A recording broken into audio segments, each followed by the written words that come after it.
উপর থেকে বোমা ফেলে ধ্বংসযজ্ঞ চালানো যাবে, কিন্তু সরকার তো ফেলা যাবে না।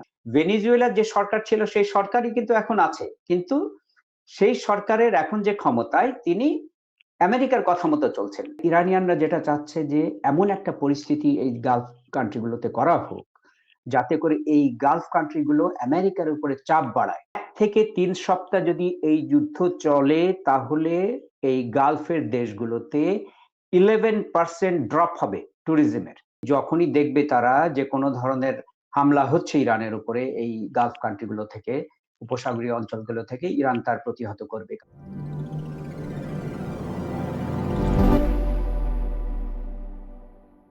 ইরানে ইসরায়েল এবং যুক্তরাষ্ট্রের যে হামলা সেটার জেরে আজ সেখানকার যুদ্ধ ৮ম দিনে গড়ালো এবং এর মধ্যে বেশ কিছু বিষয়ে সামনে এসেছে। এই নিয়ে আমরা কথা বলবো। আমাদের সঙ্গে আছেন চর্চার কনসালটেন্ট এডিটর শাকিল আনোয়ার। শাকিল আনোয়ার, আপনাকে তির্যকে স্বাগত। ধন্যবাদ আপনাকে।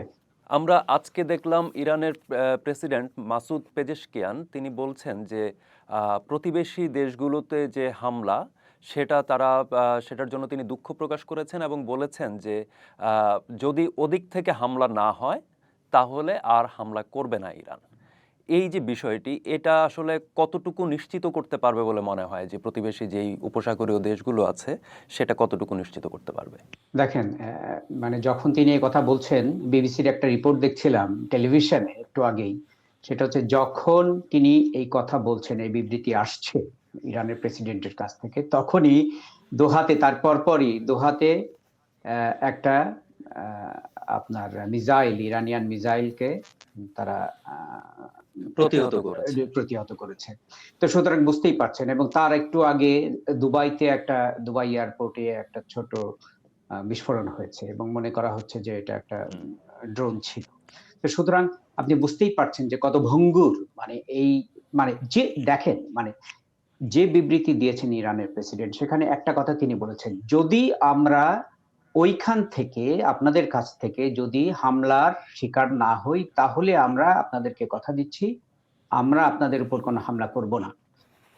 তো এইটা কি করে নিশ্চিত করবে? কারণ আপনি দেখেন যে মানে পুরো মধ্যপ্রাচ্য জুড়ে অ্যা যুক্তরাষ্ট্র প্রায় ২০০, মানে ২ ডজনের মতো, ১৯ টি বোধহয় সম্ভবত আপনার ১৯টি। মিলিটারি বেজ আছে।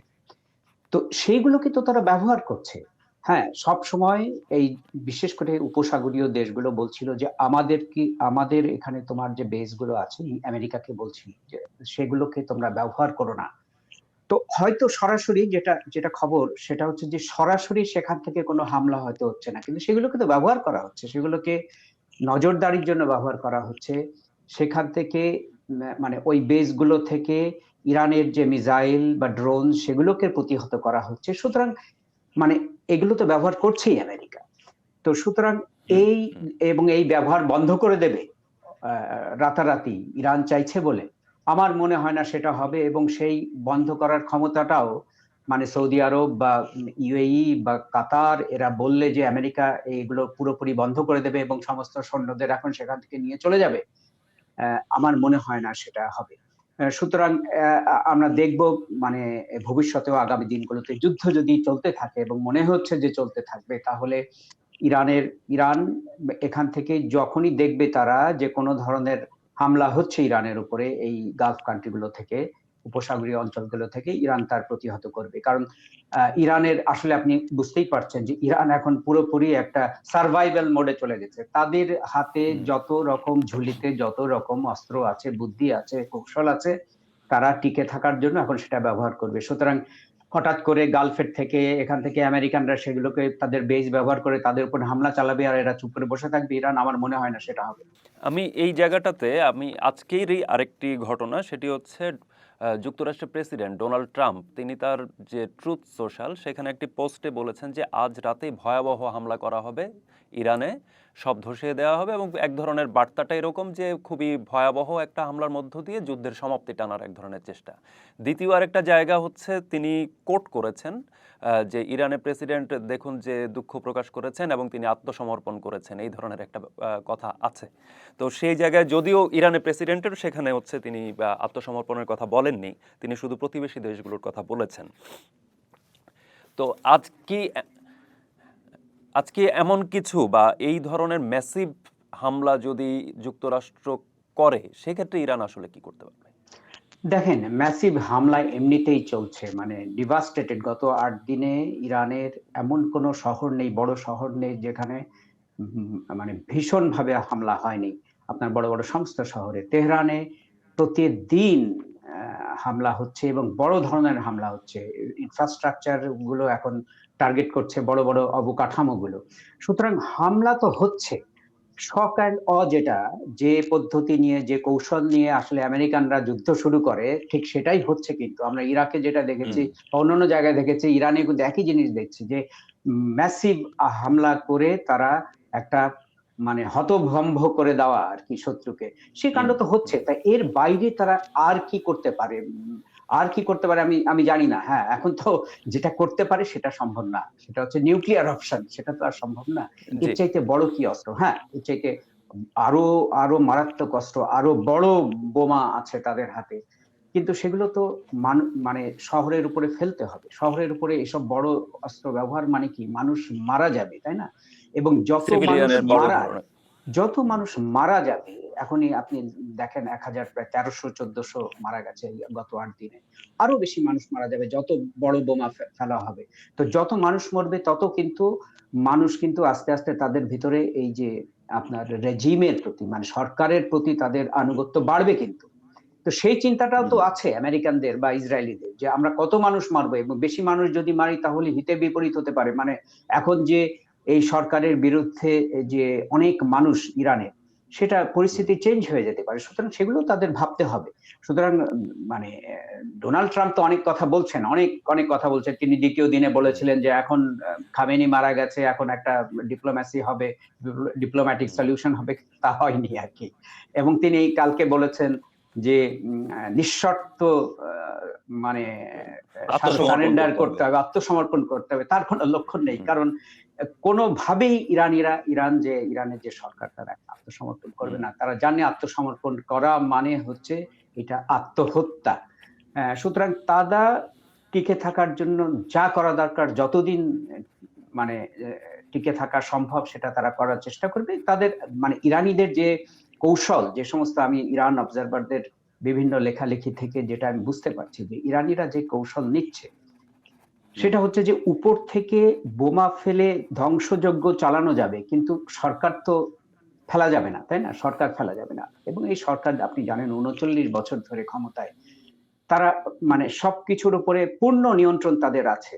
এর কোনো বিরোধী শক্তি তো নেই। সেভাবে কখনোই দানা বাঁধেনি সেভাবে নেই। আ ইরানের ভেতরে। সুতরাং নানা তারা সময় বিক্ষোভ হয়েছে, কিন্তু এবং তারা সেভাবে শক্তি হিসেবে দাঁড়ায়নি। দাঁড়ায়নি, এবং তারা ইন টোটাল কন্ট্রোল। এবং ফলে তারা চেষ্টা করবে যে যতদিন টিকে থাকা যায়, এবং তারা এটাও জানে যে আমেরিকানদের, বিশেষ করে ডোনাল্ড ট্রাম্পের বেশি দিন যুদ্ধ করার হয়তো মানসিকতা নেই। তার সেই মানে তিনি সাইকোলজিক্যালি তার জন্য প্রিপেয়ার্ড না, যে বছরের পর বছর তিনি, এবং সেটা তিনি চানও না। এবং তিনি দীর্ঘ মেয়াদে কোনো আমেরিকা যুদ্ধে থাকবে না এই প্রতিশ্রুতি দিয়ে কিন্তু নির্বাচনে জিতেছেন। সুতরাং তিনি বেশি দিন কিন্তু এই যুদ্ধ চালাতে পারবেন না। তার মানে এমনিতেই আপনি জানেন যে আমেরিকার জনমত নেই এই যুদ্ধের পক্ষে। সুতরাং বেশি দিন এই যুদ্ধ চালানো মুশকিল। এবং আপনি জানেন যে এই বছরে মিড টার্ম ইলেকশন আমেরিকাতে। সুতরাং বড় হুম, কোনো ঝামেলায় তিনি জড়াতে চাইবেন না। ইরানিয়ানরা সেটাই, যে যতদিন যদি টিকিয়ে মানে চালিয়ে নেওয়া যায় যুদ্ধটা বেশিদিন, হুম। তাহলে মানে আমেরিকানরা ক্লান্ত হয়ে পড়বে, ডোনাল্ড ট্রাম্প ক্লান্ত হয়ে পড়বেন, এবং কোনো না কোনো ছুতোয় তিনি ওখান থেকে বেরিয়ে যাওয়ার চেষ্টা করবেন। সেই কৌশল নিয়েই ইরানিয়ানরা এগুচ্ছে মনে হচ্ছে এখন পর্যন্ত। এবং যারা ইরান অবজার্ভ করেন তারা সেটাই বলছেন আরকি। আমি এই জায়গায় আবার একটু শুরুর প্রসঙ্গটাতে একটু যেতে চাই। সেটা হচ্ছে মাসুদ পেজেশকিয়ান যেই প্রতিবেশী দেশগুলোর উপরে হামলা না হলে হামলা না করার যেই প্রতিশ্রুতি এক ধরনের দিয়েছেন, তারপরেও আপনি বললেন যে হামলা হয়েছে আসলে। তো সেই জায়গাটা, এই ধরনের প্রতিশ্রুতি বা এই ধরনের ভাষ্য আসার পেছনে চীন বা রাশিয়ার কোনো ধরনের সংযোগ আছে কিনা আমি একটু যোগ করতে চাই। সেটা হচ্ছে মধ্যপ্রাচ্যের বিভিন্ন দেশে, সেটা সংযুক্ত আরব আমিরাত সহ, সেখানে চীনের বিনিয়োগের পরিমাণ ১৫,২০০ কোটি মার্কিন ডলার, মানে ১৫,০০০ কোটি মার্কিন ডলারের বেশি সেখানে। তো সেখানে তো হামলা হওয়া মানে হচ্ছে এই বিনিয়োগ বা অবকাঠামো প্রকল্পই তো আসলে চীন করে সবচেয়ে বেশি। তো সেই জায়গায় সে ক্ষতিগ্রস্ত, এটা তো চীনেরও ক্ষতি আসলে। সেই জায়গা থেকে কোনো চাপ আছে কিনা? না, চাপ মানে কি? এখন দেখেন, আপনি গত দুদিন ধরে একটি খবর কিন্তু আমেরিকান বিভিন্ন মিডিয়াতে প্রকাশিত হচ্ছে। সেটা হচ্ছে যে রাশিয়ানরা আ মানে সরাসরি না কিন্তু ইনডাইরেক্টলি হেল্প করছে ইরানকে। হুম, এবং যে সমস্ত কোঅর্ডিনেট মানে আপনি মিসাইল ছুড়লেন, সেই মিসাইলটা যে জায়গা মতো যে আঘাত করবে, হুম, সেটার জন্য যে ধরনের স্যাটেলাইট হেল্প দরকার, সেইটা হুম। নাকি রাশিয়ানরা করছে। রাশিয়ানরা এটা হ্যাঁও বলেনি, নাও বলেনি। এবং খুবই সম্ভব। কারণ ইরান যে সমস্ত ক্ষেপণাস্ত্রগুলো ছুড়েছে, বিশেষ করে হুম। উপসাগরীয় অঞ্চলের বিভিন্ন আমেরিকান ইনস্টলেশন এ, সেগুলোতে কিন্তু মোটামুটি বলা হচ্ছে যে খুবই নিখুঁত হয়েছে সে সমস্ত হামলাগুলো। তো একটা একটা যোগাযোগ তো অবশ্যই আছে। আপনি জানেন চীন, রাশিয়া এবং ইরানের ভেতরে গত কয়েক বছর ধরে এক ধরনের সহযোগিতা আ গড়ে উঠেছে। তারা একসাথে অনেকগুলো নৌ-মহড়া চালিয়েছে কিন্তু গত কয়েক বছরে। এই যুদ্ধ শুরুরও ১ সপ্তাহ আগে রাশিয়া, ইরান একটা যৌথ নৌ-মহড়া করেছিল। তারা নিয়মিত করছে এবং তারা যে এই যে আপনার এসসিও সাংহাই কোঅপারেশন এ তারা একসাথে কাজ জি। করে। অনেক কিছু তারা একসাথে কোঅর্ডিনেট করে। এবং আপনি যেটা বলছিলেন যে চাইনিজদের অনেক সেখানে বিনিয়োগ হয়েছে। ২৫ বছর মেয়াদী একটি সহযোগিতা চুক্তি হয়েছে গত ২ বছর চুক্তি আগে আছে। ইরানের হুম, সাথে। সেখানে হুম, হিউজ চাইনিজ ইনভেস্টমেন্ট এর কথা বলা বলা আছে আরকি। তো সুতরাং হুম। চায়না তো খুবই এবং সবচাইতে বড় কথা চায়নার একটা বড় জ্বালানির তেলের মানে যোগান যায় ইরান থেকে। যোগানদাতা ইরান থেকে। ইরানের ৯০% তেল যায় শুধু একমাত্র চায়নাতে। সুতরাং এটা তো তাদের এনার্জি সিকিউরিটি চায়নার কাছে। সুতরাং চায়না চাইবে না যে কোনোভাবেই এই যুদ্ধ দীর্ঘায়িত হোক এবং চায়না যেটা আপনি ঠিকই বলেছেন যে গত কয়েকদিন ধরে বিভিন্ন পত্র-পত্রিকায় যেটা দেখা যাচ্ছে যে চাইনিজরা এই সমস্ত গালফ কান্ট্রি গুলোর সাথে যোগাযোগ রেখেছে।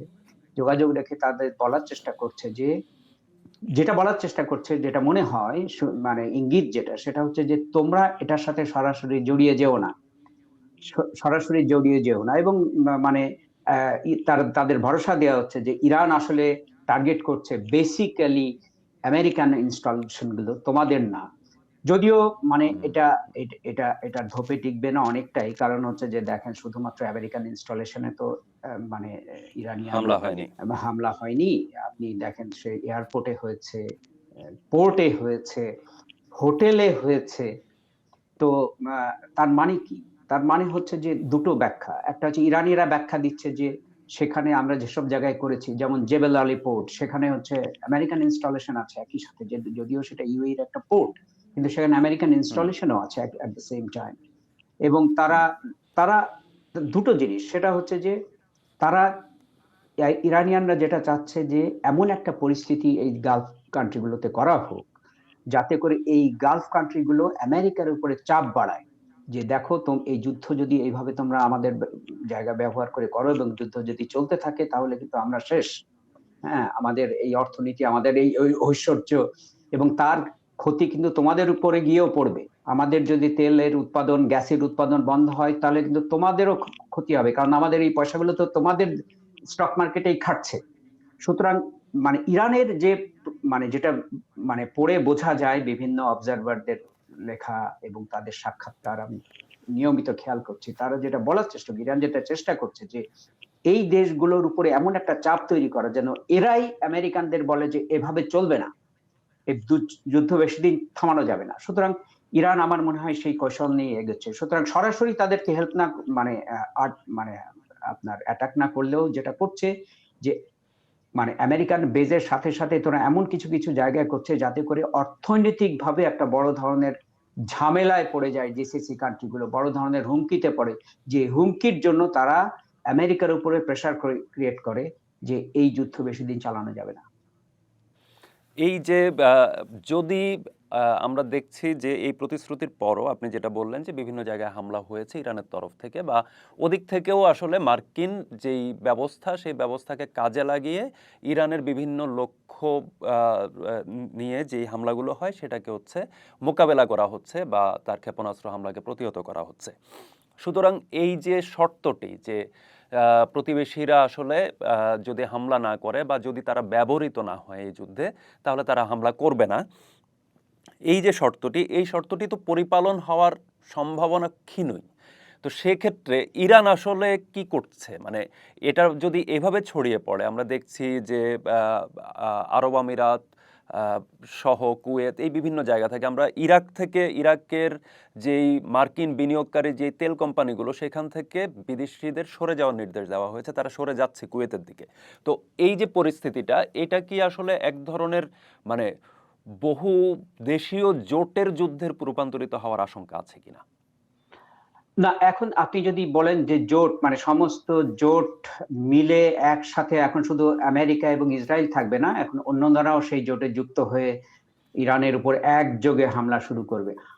আমার মনে হয় না এখনো পর্যন্ত যে ইঙ্গিত গালফ কান্ট্রি গুলো থেকে, বিশেষ করে উপসাগরীয় দেশগুলো থেকে, সৌদি আরব, ইউএই, কাতার, ওমান, বাহরাইন, তারা এখনো পর্যন্ত সরাসরি এই যুদ্ধে জড়াতে চাইছে না। কারণ তারা জানে যে এই যুদ্ধে সরাসরি তারা যদি জড়িত হয়ে যায় একবার, এবং তার পরিণতি তাদের উপরে কি হবে, দীর্ঘমেয়াদী পরিণতি হবে। এবং সবচেয়ে বড় কথা, তারা যদি এই যুদ্ধে জড়িয়ে যায় আমেরিকানদের সাথে, ইসরায়েলিদের সাথে, তাহলে রাজনৈতিকভাবে যে অবস্থাটা দাঁড়াবে, যে তারা ইসরায়েলের সাথে যুদ্ধ করছে ইরানের বিরুদ্ধে, সেটা রাজনৈতিকভাবেও তাদের জন্য খুবই আপনার ড্যামেজিং হবে আর কি। সেটা তারা চাইছে না যে যে যুদ্ধে ইসরায়েল আছে সেই যুদ্ধে তারা যুক্ত হোক, সেটা কিন্তু তারা চাইছে না। তো সুতরাং তারা শেষ পর্যন্ত যেটা চেষ্টা করবে, এবং ইরানের যারা ঘনিষ্ঠ মিত্র আছে, আপনি রাশিয়া হোক, চায়না হোক, তাদের মাধ্যমে এবং সরাসরি ইরানের সাথে একটা তো যোগাযোগ আছেই তাদের, তো তারা চেষ্টা করবে যে আমাদের উপরে যেন বেশি সরাসরি এমন কিছু করো না যাতে আমরা সরাসরি ক্ষতিগ্রস্ত হই।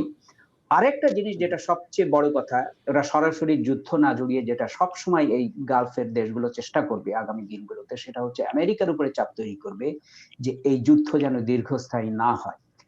তবে আমেরিকানরা কতটা তাদের কথা শুনবে, আমেরিকানদের একটা উদ্দেশ্য আছে, সেই উদ্দেশ্য এখন পরিষ্কার বোঝা যাচ্ছে যে তারা আহ এই দীর্ঘ যুদ্ধের জন্য প্রস্তুত হচ্ছে আসলে। কারণ সময় বাড়ছে কিন্তু, হ্যাঁ, 4-5 সপ্তাহ, তারপরে এমন কথা বলা হচ্ছে যে যতদিন আমাদের উদ্দেশ্য সাধন না হয় ততদিন এই যুদ্ধ চলবে, এবং তার জন্য আমরা নতুন নতুন নতুন করে অস্ত্র উৎপাদনের গতি বাড়াচ্ছি। তার মানে কি? তার মানে হচ্ছে তারা বলছে যে আমরা প্রস্তুত হচ্ছি। রিস্কি তাদের জন্য, আমেরিকানদের জন্য, কিন্তু তারপরে মনে হয় তারা এখান থেকে ফিরে যাওয়াটা, পরাজয় বরণ করে বা আমাদের উদ্দেশ্য সাধন না করে ফিরে যাওয়াটা তাদের জন্য রাজনৈতিকভাবে ক্ষতির কারণ হতে পারে। আর তারপরে আপনি জানেন যে ইসরায়েলের একটা চাপ তো আছেই, তাই না? ইসরায়েলের যে আপনার চাপ, কূটনৈতিক চাপ, সেটা সাংঘাতিক আমেরিকার উপরে, এবং খুবই এফেক্টিভ চাপ। হ্যাঁ, সুতরাং তো যেটা হবে আর কি, এক্সপ্যানশন যেটা হবে, আমার এখন মনে হচ্ছে যত না গালফের দেশগুলো সরাসরি জয়েন করবে, তার চেয়ে একটা সম্ভাবনা তৈরি হয়েছে যে একটা ইরানের ভেতরে একটা গৃহযুদ্ধ তৈরির একটা চেষ্টা চলছে। আপনি জানেন যে, না মানে ইরাকের যে কুর্দিস্তান যে জায়গাটা এবং সেমি অটোনমাস, এখানে কিন্তু ইরানের যে কুর্দি বিদ্রোহীরা, তারা কিন্তু ওখানেই থাকে, ওদের মানে মোস্টলি ওখানে পালিয়ে থাকে আর কি। তো 10% ইরানের জনসংখ্যা কিন্তু কুর্দি, এবং এরা কখনোই আপনার ইরানের যে এই যে সরকার, তাদের সাথে সম্পর্ক কখনোই ভালো না, এবং এক ধরনের সশস্ত্র বিদ্রোহ আছে।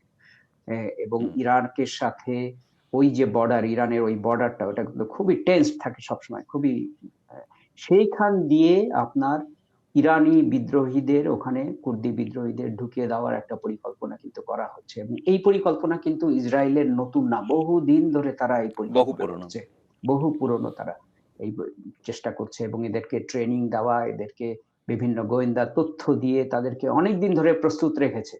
এবং যে গোয়েন্দা তথ্য ইরানের ভিতর থেকে ইসরায়েলিরা নেয়, তাদের প্রধান একটা মানে জায়গা কিন্তু ওইখানে বসে নেয় তারা। তো সুতরাং এটা পুরনো তাদের প্রস্তুতি এটা, এবং সেই প্রস্তুতি অনুযায়ী তারা এখন চেষ্টা করছে যে, যেহেতু হঠাৎ করে তারা মনে করছে যে এই রেজিম ধপাস করে যে পড়ে যাবে, সেটা তারা এখন আর সেই বিশ্বাস নেই আমেরিকান এবং ইসরায়েলিদের। সেটা তারা দেখাতে ভেনেজুয়েলা চেষ্টা কেস করছে। এখানে হচ্ছে না।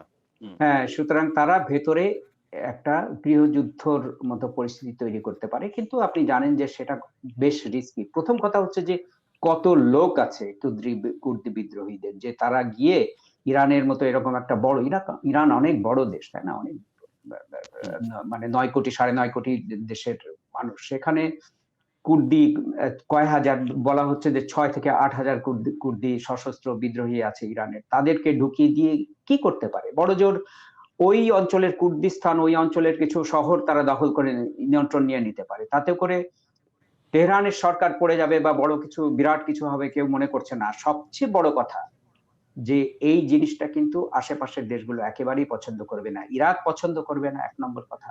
২ নম্বর কথা, সবচেয়ে বড় যেটা অসুবিধা সেটা হচ্ছে যে কোনোভাবেই তুরস্ক এটা মেনে নেবে না। যে তুরস্ক এখানে মানবে না। তুরস্ক মানবে না কোনোভাবেই হুম। এরকম একটা ঘটনা। তো সুতরাং পরিকল্পনা করা হতে পারে, কিন্তু এটা পরিকল্পনা বাস্তবায়ন করা খুব কঠিন হয়ে যাবে বলে মনে হচ্ছে। এই জায়গায় আমি একদম শেষ দিকে যে যুক্তরাষ্ট্রের উদ্দেশ্য পূরণের যে বিষয়টা, উদ্দেশ্য পূরণের ২টি ভাষ্য আমরা এখন পর্যন্ত পাই। একটা হচ্ছে যে ইরানের শাসন ব্যবস্থায় বদল, অর্থাৎ ইরানের জন্য নতুন বন্দোবস্ত। আর হচ্ছে আরেকটা যেটা, সেটা হলো যে ইরানের নিউক্লিয়ার যেই প্রজেক্ট, সেই নিউক্লিয়ার প্রজেক্টের কথা বলা হচ্ছে, যেটা ইরাকের ক্ষেত্রে ইরাক যুদ্ধের সময় বলা হয়েছিল যে গণবিধ্বংসী অস্ত্র আছে, এই ধরনের কথা বলে ইরাকে হামলাটি হয়েছিল। তো ইরানের ক্ষেত্রে যে এই প্রসঙ্গটিকে বারবার সামনে আনা হচ্ছে, যুক্তরাষ্ট্রের উদ্দেশ্য আসলে কি বলে মনে করেন, সত্যিকারের উদ্দেশ্য? দেখেন, যুক্তরাষ্ট্রের উদ্দেশ্য খুব পরিষ্কার। যুক্তরাষ্ট্রের উদ্দেশ্য হচ্ছে যে ইরানে যে সরকারটা এখন আছে এই সরকারকে চলে যেতে হবে এবং এমন একটা হুম। সরকার সেখানে বসতে হবে যারা তাদের যুক্তরাষ্ট্রের কথা মতো চলবে। পরিষ্কারভাবে বলছেন। মানে ডোনাল্ড ট্রাম্প হুম। যেটা একটা বিষয়, সেটা হচ্ছে তার মনের কথাটা তিনি বলে ফেলেন আরকি। বলে ফেলেন, এবং এটা হ্যাঁ, বলে সুবিধাজনক। ফেলেন। হ্যাঁ, হুম। বলে ফেলেন। হুম। এবং সেটাই তিনি কিন্তু স্পষ্টভাবে বলছেন যে এই মোল্লারা হুম। পর্যন্ত থাকতে পারে, এই সরকার থাকতে পারে। কিন্তু হুম। কে এই সরকারের প্রধান হবে সেটা তিনি নির্ধারণ করে দেবেন। তার অর্থ হুম। হচ্ছে যে ভেনিজুয়েলান মডেল। আপনি দেখেন তিনি কিন্তু হুম। কয়েকবার উচ্চারণ করেছেন, ভেনিজুয়েলার কথা উচ্চারণ করেছেন। তার মানে হচ্ছে যে ভেনিজুয়েলার যে সরকার ছিল সেই সরকারই কিন্তু এখন আছে। কিন্তু সেই সরকারের এখন যে ক্ষমতায় তিনি আমেরিকার কথা মতো চলছেন। ঠিক এক্সাক্টলি সেটা চান। কিন্তু ইরানিরা কি সেটা মানবে? আমার মনে হয় না এখনো পর্যন্ত সেটা মানবে। আরেকটা উদ্দেশ্য হচ্ছে কি? প্রধান উদ্দেশ্য কেন তিনি সেটা চান? একটা হচ্ছে যে ইরানের তেলের মানে বিশাল তেলের ডিপোজিট, সেটার উপরে হুম। একটা নিয়ন্ত্রণ আরোপ করা। হ্যাঁ? ওই ইরানের তেলের উপর শুধুমাত্র আমেরিকার নিয়ন্ত্রণ নেই। আর সমস্ত মধ্যপ্রাচ্যের তেলের উপর কিন্তু আমেরিকার নিয়ন্ত্রণ আছে। শুধুমাত্র ওই তেলটার উপর নিয়ন্ত্রণ নেই। এবং ওই তেলটা কে নিচ্ছে? চীন নিচ্ছে। যাদের সবচাইতে বড় শত্রু আমেরিকার, যে আমেরিকা হুম। যে দেশটাকে সবচেয়ে বড় শত্রু মনে করে, সেই দেশটা এই চীনের তেল কিনছে। সুতরাং এটা তো তার পছন্দ না। সুতরাং চীনের আম ইরানের তেলের উপর নিয়ন্ত্রণ নিতে হবে। ইরানের তেলের উপর নিয়ন্ত্রণ নিতে গেলে কি হবে? তার অনুগত একটা সরকার তেহরানে থাকতে হবে। সেটাই আমেরিকার মূল উদ্দেশ্য। আরেকটা মানে শুধুমাত্র আমেরিকার উদ্দেশ্য কিন্তু ভাবলে চলবে না এখানে। এখানে ইসরায়েল ইসরায়েলের আছে। উদ্দেশ্য কি?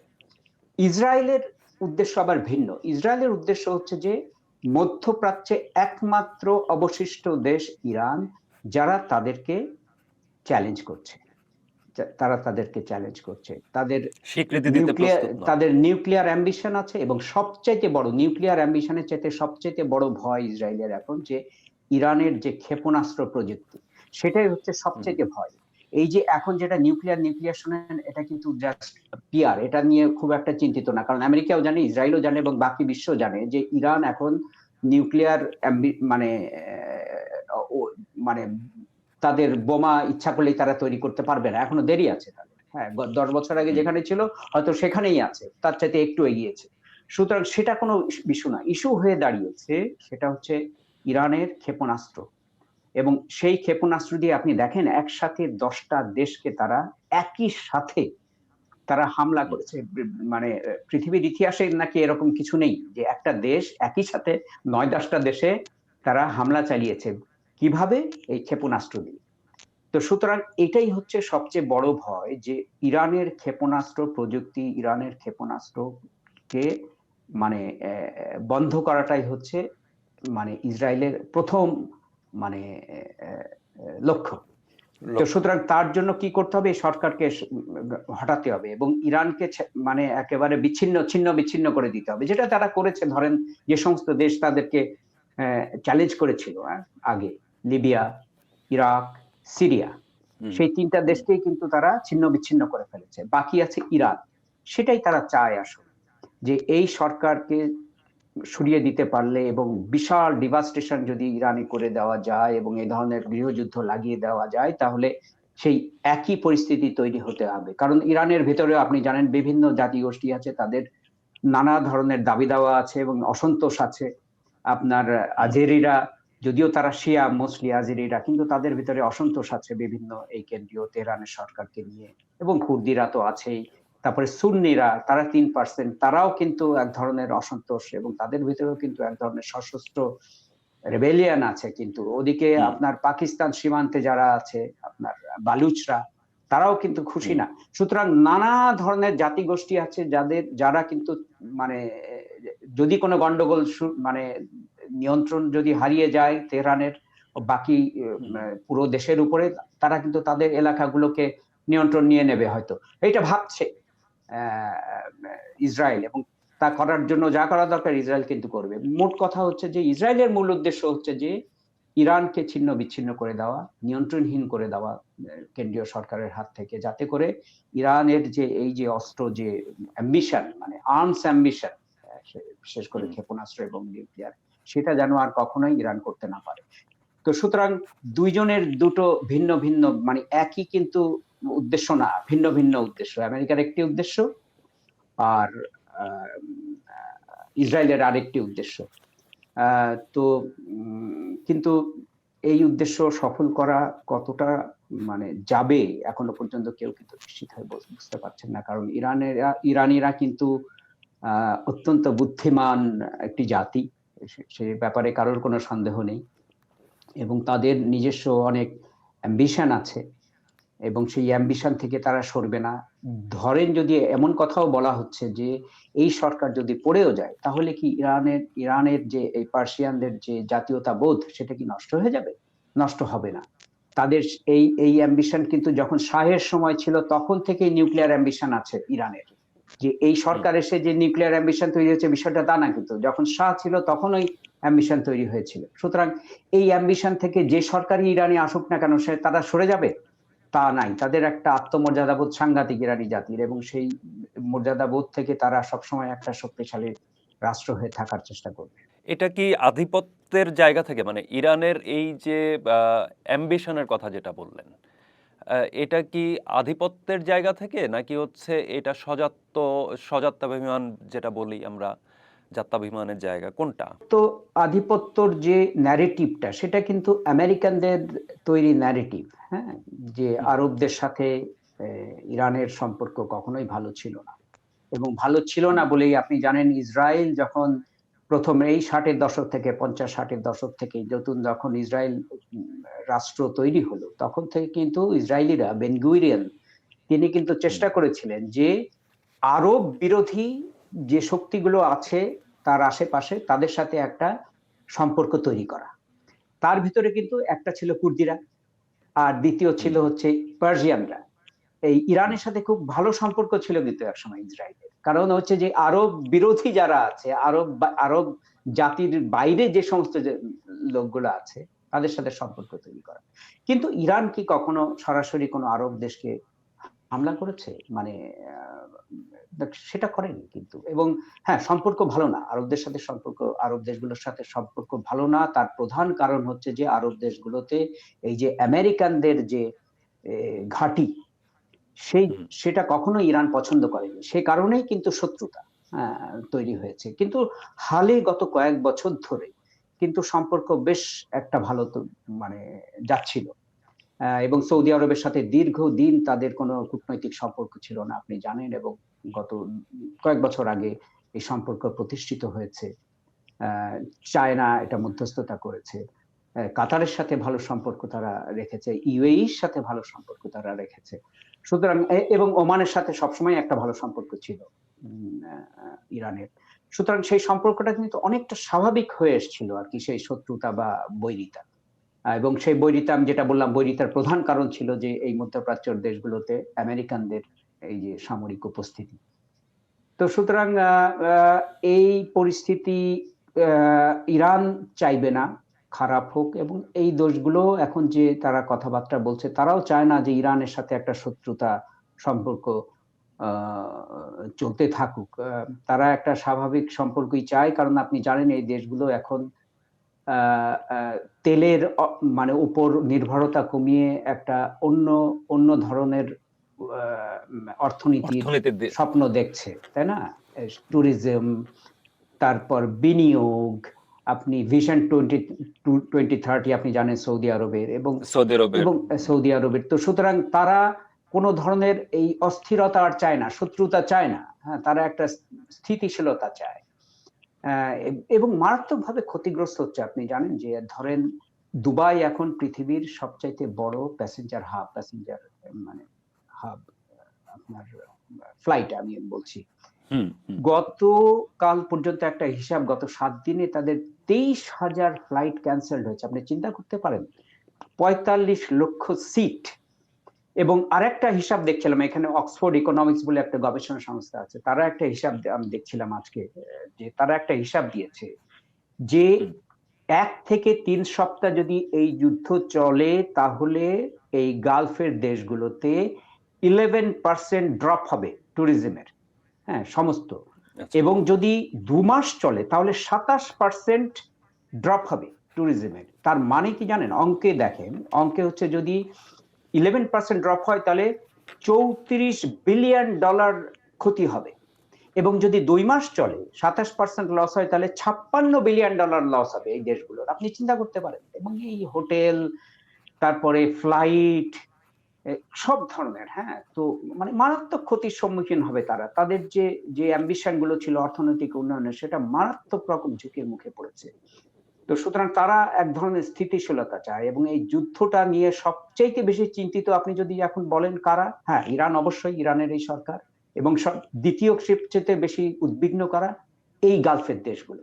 তারা কোনোভাবেই এই যুদ্ধটা চায় না যে এই যুদ্ধটা চলুক বেশি দিন।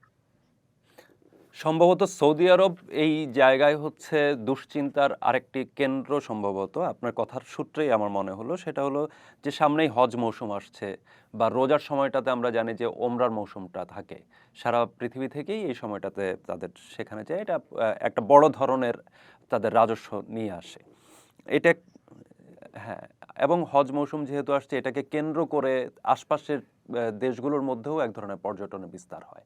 তো এই যে বিষয়টা, আমরা একদম শেষে জ্বালানির প্রসঙ্গটা এলো, যেহেতু জ্বালানির জায়গায় হচ্ছে গতকাল কাতার একটা হুঁশিয়ারি দিয়েছে যে এই যুদ্ধ যদি এভাবে চলতে থাকে, তাদের পক্ষে উৎপাদন এবং সরবরাহ ব্যবস্থা কন্টিনিউ করাটা সম্ভব হবে না। সেক্ষেত্রে ব্যারেল প্রতি জ্বালানির দাম $150 পৌঁছতে পারে, এ ধরনের একটা হুঁশিয়ারি দিয়েছে। তো আমরা বাংলাদেশে দেখলাম, আপনি হয়তো অবগত, যে বাংলাদেশে গতকাল থেকেই একটা মোটামুটি প্রথমে একটু রিউমার বা গুজবের মতো যে জ্বালানি ফুরিয়ে যাচ্ছে, যদিও স্টক আছে, জ্বালানি মন্ত্রণালয় জানিয়েছে, বিপিসি জানিয়েছে।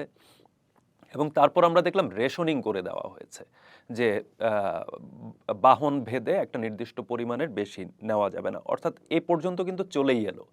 এখন আপনি পাকিস্তান, আফগান ওয়ার বা বেলুচিস্তানের কথা বললেন, এই জোন ধরে যদি এটা বিস্তৃত হয়, সেক্ষেত্রে তো এর হাওয়া মানে বাংলাদেশের এই নদী বিধৌত অঞ্চলেও এসে লাগবে আসলে। আপনি একেবারে সঠিক কথা বলেছেন। সবচেয়ে ধরেন ইরানে যুদ্ধ হচ্ছে, আমেরিকা হামলা করছে, আচ্ছা, গালফ দেশগুলোতে হামলা হচ্ছে, এগুলো নিয়ে ধরুন যদি তেলের প্রসঙ্গ না থাকতো, গ্যাসের প্রসঙ্গ না থাকতো, তাহলে বাংলাদেশের মানুষের এত চিন্তার কোনো কারণ হয়তো থাকতো না, বা ভারতের এত চিন্তার কারণ থাকতো না, বা জাপানের অত চিন্তার কারণ থাকতো না। কিন্তু এই যুদ্ধ যদি দীর্ঘায়িত হয়, আপনার সমস্ত, বিশেষ করে এশিয়ার কিন্তু বড়, এশিয়া কেন, সারা পৃথিবীর জন্য একটা বিরাট চিন্তার কারণ হবে। আপনি দেখেন এই যে হরমুজ প্রণালী কার্যত বন্ধ, সেখান থেকে আসলে তেমন কিছু যাচ্ছে না তেল, গ্যাস। এবং এটার কারণে আপনি দেখেন তেলের দাম কিন্তু 95 মানে ব্রেন্ট যে ক্রুড $95 হয়ে গেছে, যেটা 70-এর নিচে ছিল। তো এবং গ্যাসের দাম দ্বিগুণ হয়ে গেছে, এলএনজি প্রাইস দ্বিগুণ হয়ে গেছে, এলএনজি, জি। এলএনজি।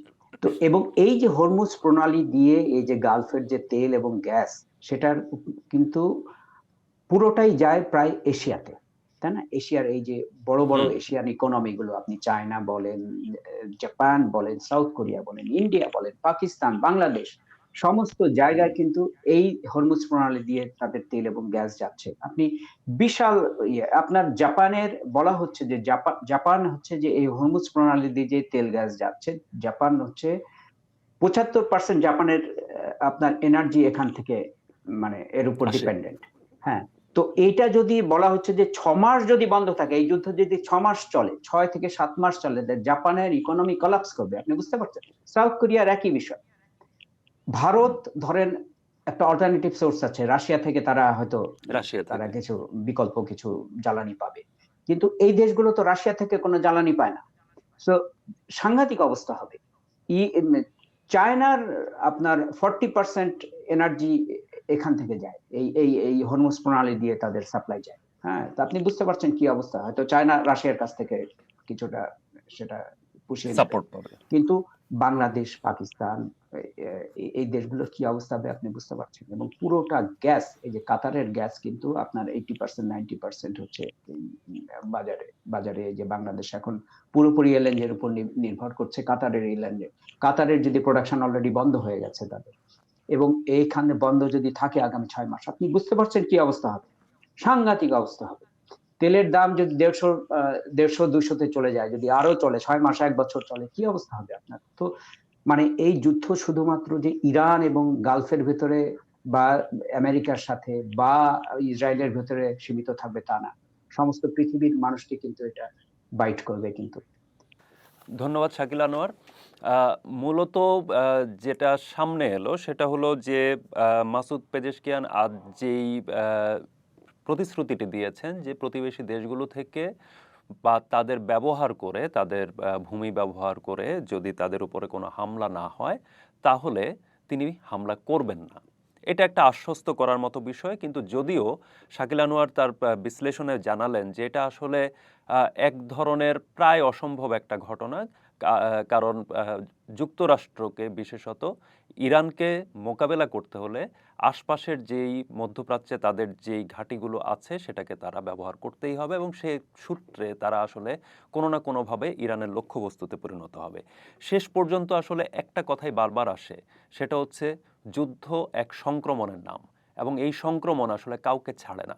বাংলাদেশ ইরানের বা মধ্যপ্রাচ্যের বা উপসাগরীয় অঞ্চল থেকে যত দূরবর্তীই হোক না কেন, যুক্তরাষ্ট্র থেকে যত দূরবর্তীই হোক না কেন, ভৌগোলিক বিবেচনায় দূরত্ব যত কিলোমিটার, যত হাজার কিলোমিটারই হোক না কেন, বাংলাদেশের মানুষও কিন্তু এটা আক্রান্ত হচ্ছে। পেট্রোল পাম্পের লম্বা লাইন বা ভোজ্য তেলের জন্য যে লাইনগুলো আমরা দেখছি, সেটা কিন্তু এই যুদ্ধের ফলাফল। এই যুদ্ধ যত দীর্ঘায়িত হবে, এর লাইন তত লম্বা হবে, তত হয়তো আমাদের উপরে, আমরা প্রতিটি মানুষ হয়তো এটাতে আক্রান্ত হতে থাকব, বুঝতে থাকব। আমরা চাই যুদ্ধ না হোক, যুদ্ধের বদলে শান্তির কথা আমরা সবসময় বলে আসছি। আপনারা কি মনে করেন যে এই যুদ্ধ আসলে কতদূর পর্যন্ত যেতে পারে, বা এই যুদ্ধ শেষ পর্যন্ত কতটুকু গেলে এটা থামবে বলে আপনারা মনে করেন? সেই মতামত আপনারা জানান চর্চার ইউটিউব চ্যানেল এবং ফেসবুক পেজের কমেন্ট বক্সে।